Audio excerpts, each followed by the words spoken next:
Muy buenos días, estudiantes, padre de familia. También reciban un cordial saludo de parte de la institución.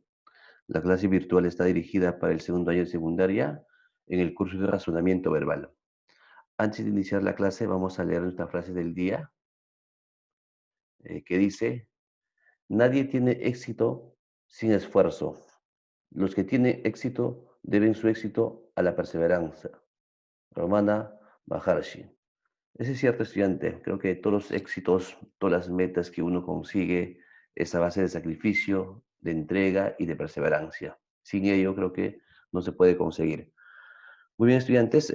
Ahora sí vamos a tratar el tema del día de hoy, lo que es la supresión de oraciones. Muy bien, estudiantes. ¿Qué es la supresión de oraciones? Supresión son términos que se ha cambiado, o sea, es eliminación de oraciones en sí, ¿no? Pero vamos a ver la definición. ¿Qué dice? Dice que la supresión consiste en eliminar las oraciones que no se relacionan con las demás ni con el tema. Entonces, vamos a eliminar la oración que no tenga coincidencia con el tema. Entonces, como vemos, en cada ejercicio que vemos, van a hablar de un tema. ¿Y cómo se reconoce el tema? Haciéndose la pregunta. Acuérdense, ¿no? De qué trata el texto y automáticamente va a saltar el tema. Por ahí podemos detectar entonces cuál de los enunciados no trata respecto a lo que está mencionando. Vamos a ver los métodos de solución. Nosotros, para resolver ejercicios de supresión de oraciones, es importante tomar en cuenta lo siguiente, ¿no? Darle, dar la lectura de manera atenta y comprensiva a cada uno de los enunciados, definir el tema o asunto en la mayoría de las oraciones, aplicar los criterios de inconexión, contradicción y redundancia respecto a la resolución de tus ejercicios.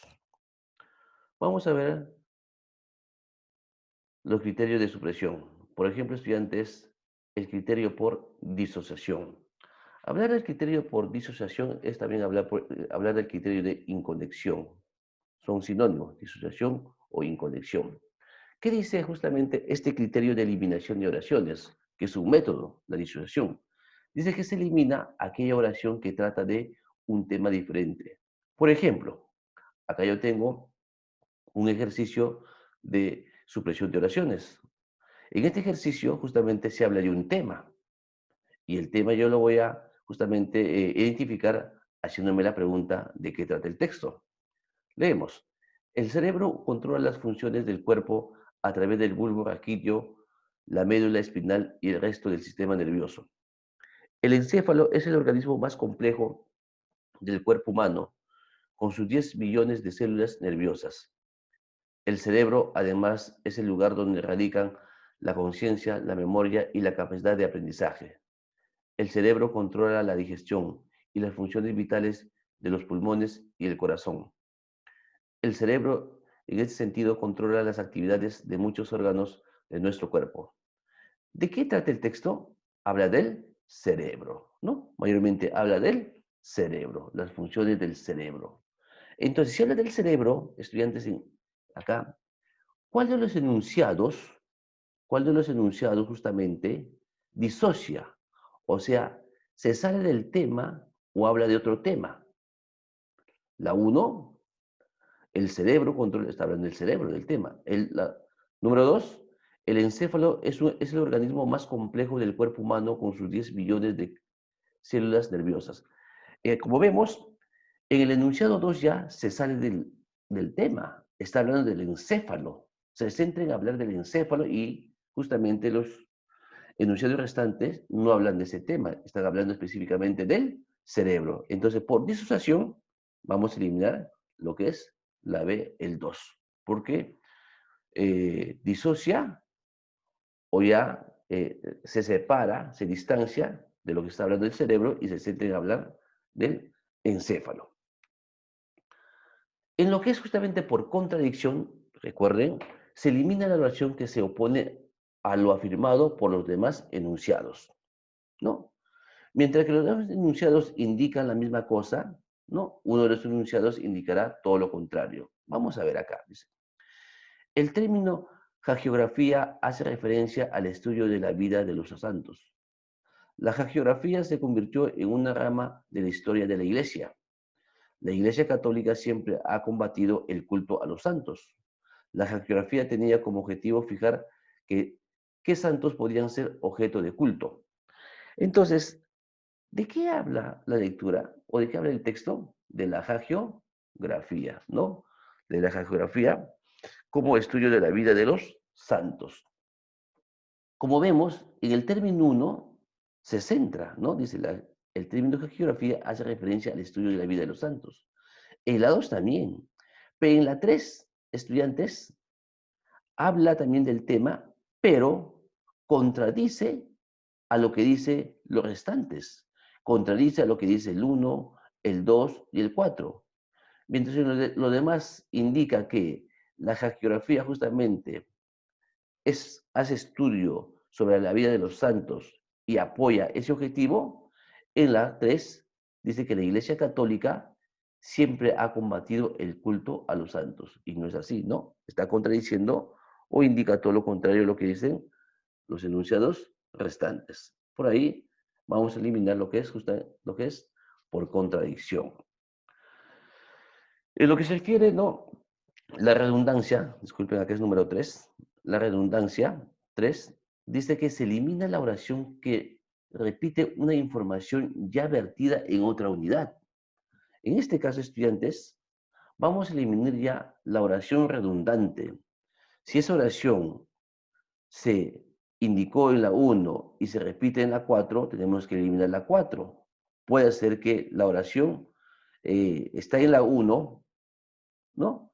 Y la 5 puede hacer un resumen de la 1 y de la 3, entonces eliminamos la 5 porque ya se ha mencionado también en la 1 y en la 3, ¿no? Es por redundancia. Vamos a leer esto. Dice, las dimensiones del cosmos son enormes. Es una distancia enorme. Por eso medimos la distancia con la velocidad de la luz. En un segundo, un rayo de luz recorre 300.000 kilómetros, es decir, 10 veces da la vuelta a la Tierra. La distancia que la luz recorre en un año se llama año luz. Está claramente. La 1, lo que está diciendo la 1, vuelve a redundar en la 2. Las dimensiones del cosmos son enormes. Es una distancia enorme. Con otras palabras, pero indica lo mismo. Redunda el número 2 lo que dice la número 1. Y aquí vamos a eliminar por redundancia, ¿no? La B2. Muy bien, entonces, estudiantes, como vemos, nosotros cuando resolvemos ejercicio de supresión de oraciones, vamos a eliminar por disociación, por contradicción y por redundancia. Vamos a resolver algunos ejercicios del libro, de la página 221. No, veamos. Acá la página 221, todos sacan su libro. Muy bien, dice. La 3, ¿ya? La número 3. El sistema respiratorio se compone de boca, nariz, espacio faringeo, tráquea y bronquios. En los lóbulos pulmonares se produce el intercambio de gases. Se inhala oxígeno y se exhala anhídrido carbónico. En los orificios nasales se filtra el aire. El aire es una mezcla de gases. Entonces, estudiantes, acá, como vemos, la 1, la 2, la 3 y la 4 hablan del tema, hablan justamente del sistema respiratorio, ¿no? Y la función que tiene. Pero la número 5 ya disocia del tema, se retira, se distancia y se centra a hablar del aire específicamente. Dice que el aire es una mezcla de gases. No estamos hablando del aire, estamos hablando del sistema respiratorio y las funciones que tiene, ¿no? Muy bien, entonces en este caso vamos a eliminar por disociación lo que es la 5. La 4. La voz humana está clasificada en diferentes registros. Los registros difieren entre hombres y mujeres. En la partícula se escriben las partes de cada cantante. Las mujeres tienen registros más agudos. Los diferentes registros son aprovechados para crear música. ¿De qué estamos hablando ahí? ¿Cuál es el tema? Los registros de las voces, ¿no? Y hay dos registros, la voz de la mujer y la voz del varón. Ese es el tema. Entonces, como vemos, la uno, la 3, la 4 y la 5 sí hablan del tema, pero en la 2 ya, en la 3, disculpen, en la 3 ya se sale del tema ya y se centra en la partitura, dice, en la partitura se escriben las partes de cada cantante, ya un poco que se distancia del tema. No estamos hablando de la partitura si se escribe las partes de cada cantante, no estamos hablando de los registros, ¿no? De los registros, tanto del varón y de la mujer, que tienen. Entonces, por ahí vemos que la número 3 ya se separa del tema, ¿no? La vemos. La 5. La carpintería es una labor que se realiza desde la antigüedad. Existe una carpintería artesanal y una carpintería más bien industrial. El carpintero con el uso de la tecnología moderna puede trabajar la madera más fácilmente. La nueva tecnología ha creado la sierra eléctrica. La sierra eléctrica, por ejemplo, es una herramienta que facilita el trabajo con la madera. Estudiantes, ¿ahí cuál podemos eliminar? Cuando dice, no, la carpintería es una labor que se ha realizado desde la antigüedad. Estamos hablando de la carpintería. Estamos hablando de la carpintería. ¿Cuál es el tema? La carpintería. No, como subtema, la carpintería antigua y la carpintería moderna. Eso sería, ¿no? Dos tipos de carpintería. El tema es la carpintería. Como vemos, y su evolución. En la 2 dice, existe una carpintería artesanal y una carpintería más bien industrial. Entonces habla justamente de una carpintería que aún se mantiene como antes y una carpintería ya con las herramientas más modernas, ¿no? Más industriales. En la 3 indica, el carpintero con el uso de con el uso de la tecnología moderna puede trabajar la madera más fácilmente. Ahí ya está hablando ya del carpintero, ¿no? Del carpintero, y el tema no es el carpintero, es la carpintería. Puede hacer, ¿no? La oración que le vamos a suprimir. Vamos a la 4. La nueva tecnología ha creado la sierra eléctrica. Cuando dice la nueva tecnología ha creado la nueva sierra eléctrica, estamos hablando de una carpintería ya moderna. Está hablando también de la carpintería industrial. La sierra eléctrica, por ejemplo, es una herramienta que facilita el trabajo con la madera. Se relaciona también, ¿no? Pero que también un poco que se quiere salir del tema, pero el que se aleja más es la 3, ¿no? La 3. La tundra es un bioma con escasa vegetación, ¿no?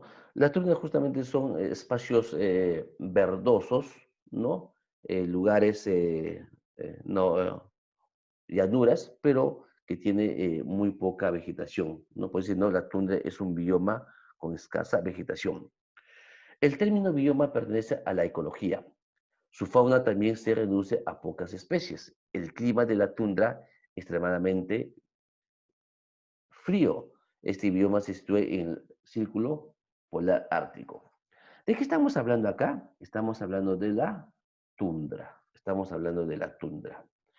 Como ven, estudiantes, en la número En la número uno dice, la tundra es un bioma con escasa vegetación. En la 2 dice, el término bioma pertenece a la ecología. Entonces, ya no estamos saliendo ya del tema, no estamos hablando del término bioma si pertenece a la ecología, estamos hablando de la tundra, de las características de la tundra. En la 4 dice, su fauna también se reduce a pocas especies. Esa es una característica de la tundra. El clima de la tundra es extremadamente frío. Habla de la tundra. Y en la 5, este bioma se sitúa en el círculo polar ártico, específicamente de la tundra. O sea, en la número 2 ya se centra específicamente al término, al término del bioma que pertenece a la ecología, que un poco ya se retira del tema y que sería la oración que debemos suprimir, ¿no? Ahora, pues pueden decir ustedes, profesor, pero la 5 creo que es, porque la 4 dice el clima de la tundra es extremadamente frío. Y la 5 es redundante, porque dice también este bioma se sitúa en el círculo polar ártico. No, en la 4 indica una característica del clima y en la 5 indica la ubicación geográfica donde mayormente se encuentra esta ecología, ¿no? Muy bien. Las 7 hacia adelante, estudiantes, lo vamos a trabajar ya en la hora de la asesoría. La clase sería hasta ahí nomás, ¿no? Como tarea me van a trabajar, ¿no? La página 223, 224 y 225. Muy bien, estudiantes, nos vemos, ¿no? En la hora de asesoría. Muchas gracias. La clase sería hasta este espacio. Permiso.